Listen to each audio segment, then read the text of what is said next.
పురాణ పాత్రల గురించి చదువుతున్నప్పుడు అక్కడక్కడ ఆయన చిరంజీవి అనగా మృత్యువు లేనివాడు అనే పదం కనిపిస్తుంది.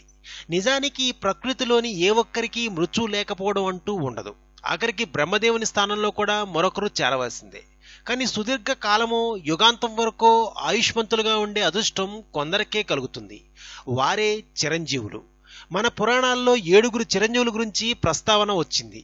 వారెవరో ఇప్పుడు మనం తెలుసుకుందాం. మొదటగా హనుమంతుడు. శివుని తేజస్సులోనూ వాయుదేవుని అంశంతోనూ జన్మించిన ఈ కేసరి నందనుడు రాముని జీవితంలో ఒక ప్రముఖ పాత్ర వ్యవహరించాడు. సాధారణంగా ఎవరన్నా నవవిధ భక్తుల్లోని ఏదో ఒక రూపంలో భగవంతుని కొలుచుకుంటారు. కానీ హనుమంతుడు మాత్రం రాముణ్ణి కొలిసేందుకు ఏ అవకాశాన్ని జారవిడుచుకోలేదు. కీర్తనం, స్మరణం, దాస్యం ఇలా రాముణ్ణి పరిపరి విధాలా సేవించి భక్తులకు నిదర్శనంగా నిలిచాడు హనుమంతుడు. ఆ భక్తి కారణంగానే చిరంజీవిగా నిలిచాడు. ఇక చిరంజీవిగా ఉండిపోమ్మంటూ చిన్నప్పుడు సకల దేవతలు ఆయనకు అందించిన వరాలు ఎలాగో ఉన్నాయి. ఇక రెండవ వాడు విభీషణుడు. రావణాసురునికి సొంత తమ్ముడే అయినా ధర్మం తప్పిన అన్నగారిని కాదని రాముని చెంతకు చేరినవాడు విభీషణుడు. ధర్మం కోసం చివరి వరకు పట్టుపట్టినవాడు. ఆ విభూషణుడే కనుక రావణాసురుని మరణ రహస్యాన్ని రావణు చెవిని వేయకపోతే రావణునికి మరణమే ఉండేది కాదు అంటారు. శత్రువర్గం వాడినప్పటికీ రాముని అభయాన్ని పొందాడు కాబట్టి చిరంజీవిగా నిలిచిపోయాడు. ఇక బలి మహారాజు. ప్రహ్లాదుని మనవుడైన బలి అవడానికి రాక్షసుడే అయిన తాతలోని సద్గుణాలన్నింటినీ పుణికిపుచ్చుకున్నాడు. కానీ త్రిలోకాధిపత్యం కోసమని ఏకంగా స్వర్గానే జయించడంతో బలిని సంహరించక తప్పింది కాదు విష్ణుమూర్తికి. అందుకోసం వామనుడి అవతారంలో వచ్చిన విష్ణువు తనకు 3 అడుగుల స్థలం దానంగా కోరుకుంటాడు. ఆ తర్వాత కథ అందరికీ తెలిసిందే. మొదటి పాదంతో ఆకాశాన్ని, రెండో పాదంతో భూమిని కప్పివేసి ఇక 3వ పాదం కోసం అడగగా తన శిరస్సును చూపుతాడు బలిచక్రవర్తి. తన దాన గుణంతో ఆ విష్ణుమూర్తి అనుగ్రహానికి పాత్రుడవుతాడు. ఆ విధంగా చిరంజీవి కమ్మంటూ వరాన్ని పొందుతాడు బలిచక్రవర్తి.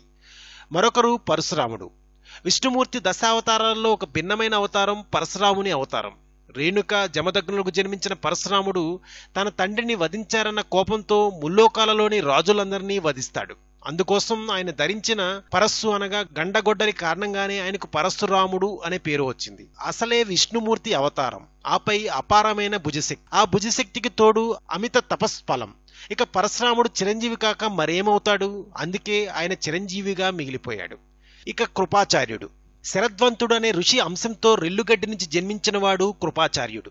దిక్కు లేకుండా పడి ఉన్న ఆ శిశువుని అటుగా వేటకు వచ్చిన శంతన మహారాజు చూసి తన్ని హస్తినాపురానికి తీసుకువెళ్తాడు. హస్తినాపురంలో సకల విలువిద్యల్లోనూ ఆరితేరిన కృపాచార్యుడు తరువాత కాలంలో కౌరవ పాండవులకు ధనుర్విద్యలను నేర్పిస్తాడు. కురుక్షేత్ర సంగ్రామంలో కౌరవుల తరపున పోరాడినప్పటికీ యుద్ధం ముగిసిన తర్వాత సజీవంగా ఉన్న అతి కొద్ది మందిలో కృపాచార్యుడు ఒకరు. మానవ గర్భం నుంచి జన్మించకపోవడం వల్ల ఆయనకు మానవులకు ఉండే చావు కూడా ఉండదని పురాణాలు పేర్కొంటున్నాయి. ఇక వేదవ్యాసుడు.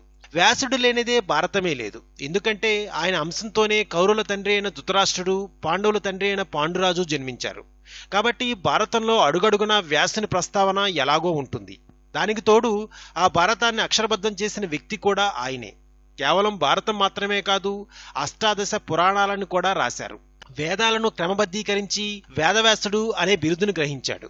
ప్రపంచానికి అజరామరమైన జ్ఞానాన్ని అందించాడు కాబట్టి చిరంజీవిగా మిగిలిపోయాడు.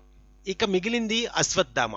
ఇప్పటి వరకు చెప్పుకున్న చిరంజీవులంతా తమ తమ ప్రతిభతో ఆ స్థాయిని చేరుకుంటే శాపము చేత చిరంజీవైన చిత్రమైన వృత్తాంతం అశ్వత్థామది.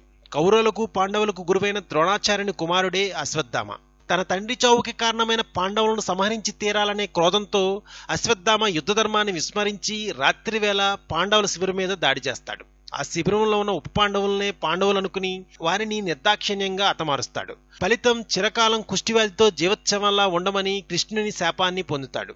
పైన పేర్కొన్న వారే కాకుండా మార్కండేయుడు, ధ్రువుడు లాంటి మరికొందరు కూడా చిరంజీవులే.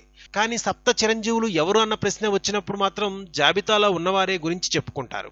ఈ విధంగా మన పురాణాలు, వేదాల ద్వారా అనేక మంది చిరంజీవులు అనేక కథల్లో చెప్పబడి ఉన్నారు. మరిన్ని హిందూ పురాణ ఇతిహాస విశేషాల కోసం ప్లీజ్ సబ్స్క్రైబ్ టు రెక్ టీవీ మిస్టరీ.